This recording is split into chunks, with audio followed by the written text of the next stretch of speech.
So, 'ఆనందమస్తు 24/7' నా channel ఉంది. కానీ నాకు ఇంకో ఛానల్ చేయాలనిపిస్తుంది. దాని వెనకాల రీజన్ ఏందంటే, ఇది only students, principals, college students దాంట్లో నేను ఒకవేళ domestic or national or international విషయాలు మాట్లాడినా, లేదు నాకొచ్చే క్వెషన్స్ అప్రాక్సిమేట్లీ నాకు వీక్లీ ఒక 50-60 క్వెషన్స్ వస్తుంది. సో, ఈ 50-60 క్వెషన్స్ నేను కవర్ చేస్తే, దీని గురించి ఎందుకు మాట్లాడినాం అనే పాయింట్స్ కూడా రావచ్చు ఎవరైనా. అసలు ఎందుకు మాట్లాడిన ఈ టాపిక్స్ అని. ఎందుకంటే ప్యూర్లీ కాలేజ్ స్టూడెంట్స్ నేను ఈ క్లాస్ ఇక్కడ చెప్పిన, ఈ కాలేజ్లో చెప్పిన అని చెప్పడానికి ఈ ఛానల్ ఉందని. సో నేను చాలా విషయాలు మాట్లాడాలనుకుంటున్నాను. దానికి కొన్ని కాంట్రవర్సీలు కూడా కావచ్చు, చాలామందికి నచ్చకపోవచ్చు కూడా, తిట్టే మెసేజ్లు కూడా నిండిపోవచ్చు. మొత్తం ఒక 20 మంది అప్రిషియేట్ చేస్తే 100 మంది తిట్టచ్చు కూడా. సో అందుకే నేను కొత్త ఛానల్ స్టార్ట్ చేద్దాం అనుకుంటున్నా.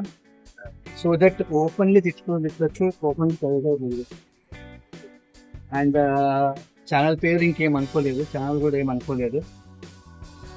But hopefully very soon you're going to start. So ఎందుకు స్టార్ట్ చేయాలనుకుంటే తెలుసు, I'm going to speak on domestic, international, national issues. అదే కాకుండా నాకు వచ్చే questions 50-60 questions, whatever questions weekly I'm getting, ఆ క్వశ్చన్స్ కూడా ఆన్సర్ చేస్తే ఎవరికి ఏమనిపించదు.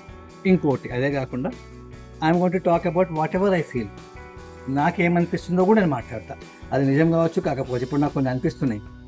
ఇప్పుడు అది చెప్పిన అనుకో, ఆన్ వాట్ బేసిస్ నీకు అట్లా అనిపిస్తుంది అని అడుగుతారు.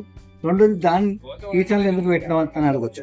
కాబట్టి అది personal channel, it will be open for నాకు అనిపించే టాపిక్స్ నేను మాట్లాడడానికి, నేషనల్, డొమెస్టిక్, ఇంటర్నేషనల్ టాపిక్స్ మాట్లాడడానికి.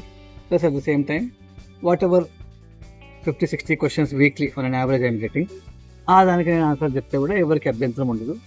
And it will open channel for everybody to come, watch, enjoy, add their contribution, their knowledge, their feelings, their criticism.